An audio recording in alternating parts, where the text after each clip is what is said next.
Fala galera, eu sou o João Pedro, sou estudante do quarto período de agronomia do Instituto Federal do Paraná, campus Palmas, e hoje, juntamente com os meus companheiros de sala, a gente vai estar abordando um pouco da importância do ferro para a planta. Afinal, você sabia que a falta de ferro pode deixar as plantas amareladas e prejudicar seu crescimento, mesmo com água e adubo? Caso você não saiba o porquê disso, nesse vídeo o nosso grupo vai estar apresentando de forma clara e objetiva a importância do ferro para o vegetal, suas funções, suas fontes e também os sintomas que a deficiência desse micronutriente gera para a planta. Espero que vocês consigam compreender um pouco desse tema que a gente vai abordar. Se caso tiverem alguma dúvida, deixem nos comentários que a gente vai estar tirando a dúvida de vocês por lá.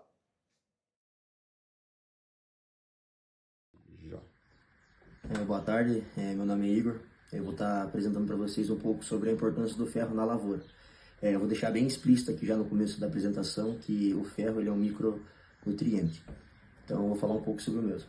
Ele desempenha um papel vital na fotossíntese, né, e na respiração das plantas, sendo também necessário para a fixação de nitrogênio na soja.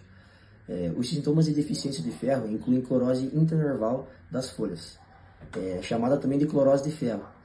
Tal condição é geralmente encontrada em solos que têm entre 7,5 e 8,3 de pH. Para quem não sabe o que significa a clorose, ela é uma doença que causa o amarelamento nas folhas, enfraquecimento na planta e futuramente ela pode causar a morte da planta. Isso geralmente acontece em plantas mais novas, né? Porque o ferro ele não consegue se locomover. Eu também vou abordar com vocês aqui o tópico da questão da importância do ferro na planta. Ele desempenha um papel vital na fotossíntese e na respiração das plantas, sendo também necessário para a fixação de nitrogênio na soja. Dando uma implementada também no que eu estava falando, o ferro ele é um micronutriente muito importante mesmo, pois ele atua também na fotossíntese, na respiração da planta, e também ele atua na clorofila, ou seja, o ferro ele é extremamente importante para nossas lavouras. Bom, mas também tem a parte negativa do ferro.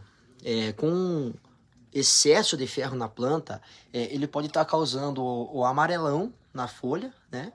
E também ele pode estar causando o escurecimento nas raízes, ou seja, tudo que é em excesso não funciona. E o ferro não é diferente. Agora que a gente já entendeu a importância e a função do ferro para os vegetais, vamos falar um pouco sobre suas fontes no solo e como ele é absorvido pelas culturas. É válido destacar que esse nutriente, o ferro, ele geralmente já está disponível no solo, principalmente em solos brasileiros que possuem alguns materiais de origem, que têm bastante ferro, que é o caso do basalto. Então, grande parte da região sul, da região sudeste do Brasil tem origem em solos basálticos. O ferro, ele pode estar presente no solo em diferentes formas químicas, sendo as principais o óxido ferroso e o óxido férrico. O óxido ferroso é a forma reduzida do ferro, ou seja, ele é mais solúvel e disponível para absorção pelas raízes. Já o óxido férrico, que é a forma oxidada, tem baixa solubilidade e por isso que ele é menos acessível para as plantas, especialmente em solos bem aerados ou com pH elevado. Em solos alcalinos, por exemplo, a maior parte do ferro está na forma férrica, tornando-se indisponível e podendo levar a deficiências nutricionais. As plantas, no entanto, elas desenvolveram mecanismos para contornar essa limitação. Por exemplo, as dicotiledôneas e leguminosas, como o feijão e a soja. Essas culturas utilizam a seguinte estratégia, que consiste na liberação de prótons e compostos redutores pelas raízes para converter o ferro férrico em ferro ferroso, permitindo sua absorção. Já as gramíneas, como o milho e arroz, adotam o seguinte procedimento, liberando fitosideróforos no solo, que são compostos orgânicos secretados pelas raízes das plantas, que quelam o ferro férrico, formando complexos solúveis que são absorvidos ativamente pelas raízes.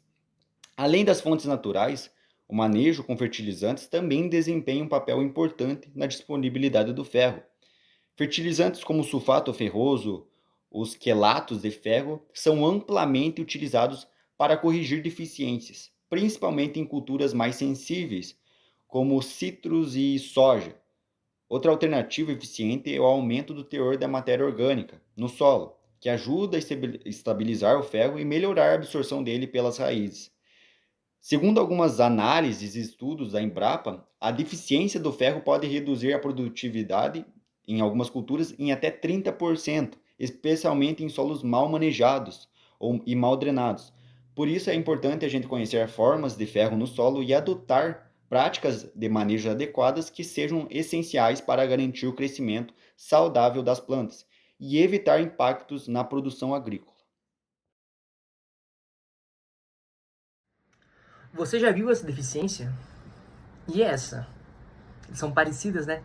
Porém, uma delas fala sobre o ferro, que é o que eu vim falar hoje aqui para vocês, e a outra fala sobre o manganês, que é uma curiosidade que eu quis trazer aqui, que eu achei muito parecida. Então, a diferença entre elas é mínima, é imperceptível quase, né?